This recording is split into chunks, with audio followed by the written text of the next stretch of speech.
warahmatullahi wabarakatuh. Bismillahirrahmanirrahim. Alhamdulillah, segala puji bagi Allah atas segala nikmatnya, sehingga pada pagi kali ini kita bisa berkumpul bertatap muka dalam kegiatan pesantren Ramadan. Anak-anakku semoga dalam keadaan yang sehat dan selalu dalam lindungan Allah Subhanahu wa Ta'ala. Baiklah, pada kesempatan kali ini Ibu akan menyampaikan cerita tentang sahabat Rasulullah Shallallahu Alaihi Wasallam. Dia sahabat satu-satunya Rasulullah yang mungkin jarang orang tahu namanya. Orang jarang menyebut nama beliau, tapi kisah beliau itu memiliki kisah yang sangat unik yang patut untuk kita jadikan tauladan. Ya, beliau adalah Abu Kilabah al-Jumuri. Ya, berikut kisahnya. Suatu hari ada seorang musafir, kita sebut saja namanya Abdullah, ya. Abdullah ini berjalan dari satu kota ke kota yang lain. Tibalah dia di suatu padang pasir yang sangat luas. Dia kehabisan bekal, dia nggak punya minum, nggak punya makanan, semuanya habis. Dan dia melihat ke sekeliling, ternyata di situ ada sebuah kemah atau rumah. Dan kemudian beliau mendatangi rumah tersebut. Dia berjalan bersama kudanya mendatangi rumah tersebut. Sesampainya di situ, dia berkata, "Saya melihat pemandangan yang sangat memilukan.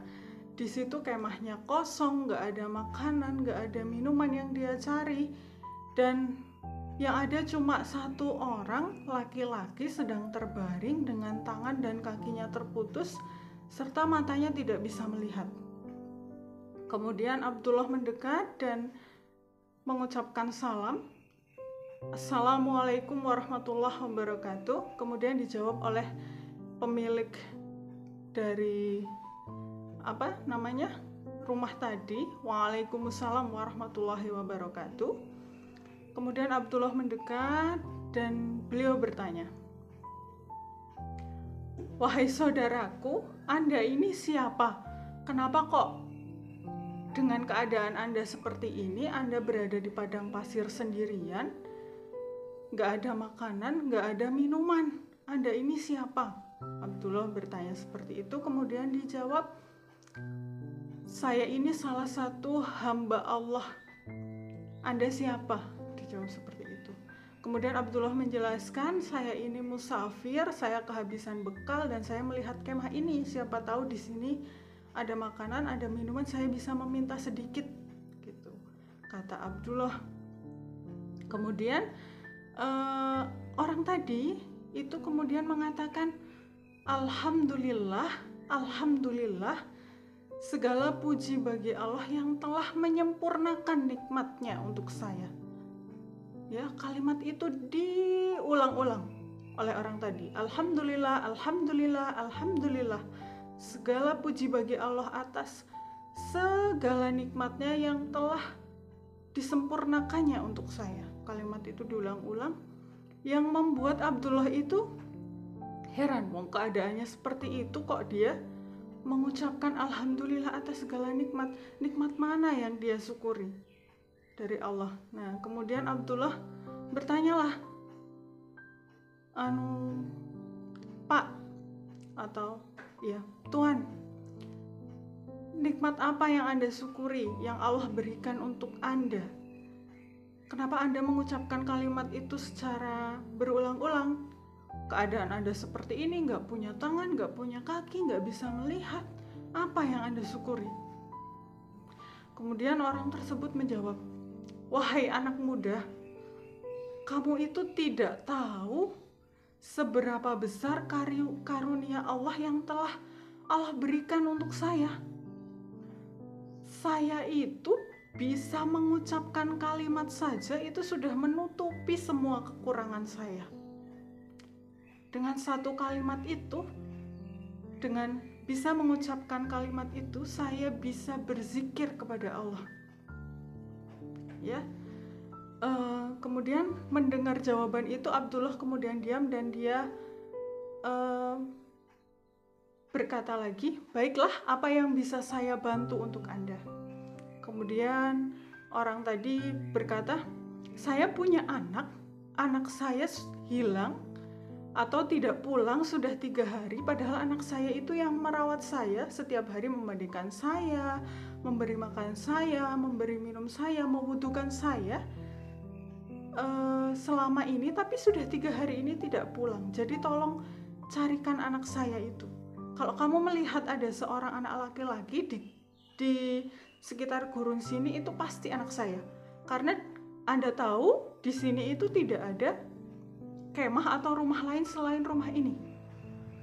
Kemudian mendengar itu, Abdullah kemudian keluar dan melihat ke sekeliling kemah tersebut dan menemukan seorang jenazah laki-laki sedang dikerumuni oleh singa. Ya, sedang dikerumuni, jenazahnya sedang dicabik-cabik.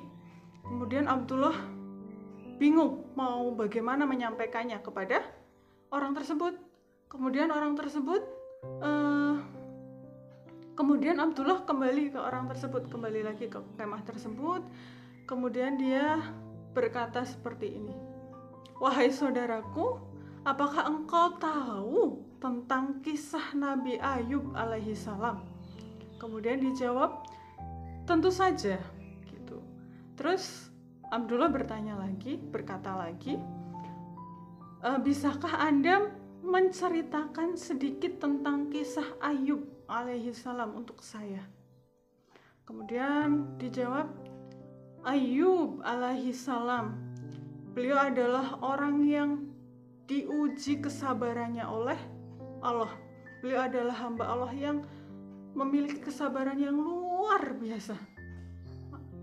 Ayub diuji dengan 20 tahun dengan penyakitnya, 20 tahun dengan 12 anak laki-lakinya meninggal semuanya, 20 tahun hartanya habis, 20 tahun dalam kemiskinan dan dia ditinggalkan oleh kaumnya.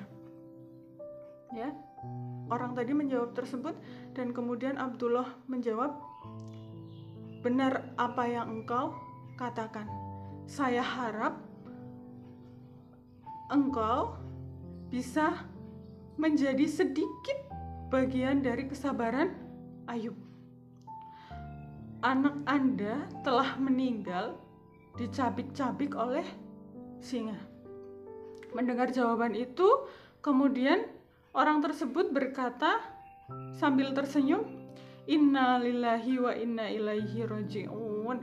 Terima kasih, alhamdulillah, kepada yang telah membuat anak saya mendahului saya terus ke surga. Abdullah bingung, kenapa kok orang dengan keadaan seperti itu, anak satu-satunya yang merawat dia meninggal, kok malah dia bilang alhamdulillah. Nah, kemudian Abdullah bertanya, kenapa kok Anda bisa mengucapkan atau bisa berkata seperti itu? Kemudian orang itu menjawab, menurut agama yang saya yakini, kalau anak berbakti kepada kedua orang tuanya, dia merupakan anak yang soleh, dia menjalankan sholat dan menjaga agama Allah, dia pasti masuk surga. Saya yakin anak saya seperti itu, pasti dia masuk surga. Kemudian Abdullah, wah hebat banget orang ini. Nah kemudian tiba-tiba orang tersebut menghela nafas panjang dan dia mengucapkan kalimat syahadat, asyhadu alla ilaha illallah wa asyhadu anna muhammadar rasulullah, dan kemudian meninggal. Nah, seketika Abdullah bingung kan, dia kehabisan bekal, ketemu sama orang yang seperti itu malah meninggal. Nah kemudian dia mengucapkan inna lillahi wa inna ilaihi raji'un dan dia kemudian keluar mencari bantuan. Nah ketika keluar itu dia melihat ada 4 orang penunggang kuda. Dia melambai-lambaikan tangan meminta tolong, Tuan, tolong Tuan, tolong Tuan. Nah kemudian 4 orang itu datang menanyakan kepada Abdullah ada apa. Kemudian Abdullah menjelaskan bahwa di sini ada seorang laki-laki dengan tidak memiliki tangan dan kaki, matanya buta, dia lumpuh, dan dia sekarang meninggal. Nah, keempat orang ini kemudian masuk ke dalam rumah tersebut. Dia membuka penutup jenazah dan menangis terseduh-seduh, kemudian menciuminya. Nah, Abdullah bingung kan, kok kayak orang ini kenal ya. Kemudian Abdullah bertanya, siapa orang ini, kenapa kok sepertinya Anda kenal? Kemudian salah satu dari 4 orang itu menjawab, Anda tidak tahu orang ini adalah sahabat Rasulullah SAW, satu-satunya yang masih hidup. Beliau itu terkenal dengan kesolehannya dan doanya itu mustajab. Beliau adalah Abu Kilabah Al-Jumuri. Orang ini sudah lama kami cari karena diperintah raja untuk jadi hakim, tapi orang ini nggak mau. Dia pergi karena tidak mau jadi hakim. Dan sekarang sahabat Nabi satu-satunya ini telah meninggal dunia. Kemudian mendengar jawaban itu, Abdullah berkata, Alhamdulillahirabbil alamin, ya Allah, terima kasih telah mempertemukan saya dengan salah satu sahabat Rasulullah SAW. Dan kemudian mereka mengurusi jenazah tersebut dan menguburkannya. Ya, kemudian berakhirlah kisah ini. Ya, anak-anakku yang saya banggakan, dari kisah ini kita bisa mengambil hikmah atau pelajaran yang bisa kita jadikan tauladan untuk memperbaiki diri kita, yaitu rasa syukur. Rasa syukur atas segala sesuatu yang Allah tetapkan untuk kita. Ya, kita harus berpositif thinking kepada Allah. Jadi segala sesuatu yang Allah takdirkan untuk kita itu pasti yang terbaik, karena Allah adalah sebaik-baiknya perencana. Kita bisa belajar dari kisah Abu Kilabah itu bahwa beliau itu menghadapi sebuah ujian tidak hanya dengan sabar, tapi dengan rasa syukur atas semua nikmat. Walaupun yang kita lihat dari Abu Kilabah adalah banyak kekurangannya, tapi beliau bisa mengambil satu kelebihan yang dia miliki. Dia merasa cukup dengan itu dan menganggap bahwa kelebihan itu bisa menutupi semua kekurangan yang orang lain kira itu kekurangan pada dirinya. Ya, semoga kita menjadi hamba-hamba Allah yang selalu pandai bersyukur atas segala nikmat Allah yang tidak bisa kita hitung satu persatu. Nikmat Allah yang maha luas, tapi rasa syukur kita itu yang terbatas. Ya, jangan sampai kita merasa bahwa misalnya kita diberi sakit sama Allah selama beberapa hari, misal katakanlah 3 hari, kita sudah merasa bahwa Allah telah mencabut nikmat sehat kita semuanya. Kita merasa Allah sudah tidak sayang dengan kita. Jangan sampai seperti itu. Padahal kita sudah diberi nikmat luar biasa, bertahun-tahun melewati hari-hari dengan badan yang sehat. Ya, pokoknya semua yang ada pada diri kita, apa yang terjadi untuk kita, takdir kita bagaimana, harus kita syukuri. Dan kita harus menjalankan semuanya itu dengan ikhlas. Dengan ikhlas, dengan sabar, dan dengan selalu berprasangka baik kepada Allah.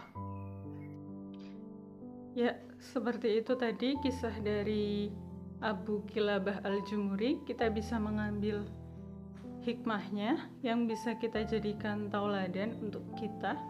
Semoga materi yang saya sampaikan, cerita yang saya sampaikan itu bisa bermanfaat untuk anak-anakku mulai dari kelas 7, kelas 8, dan kelas 9.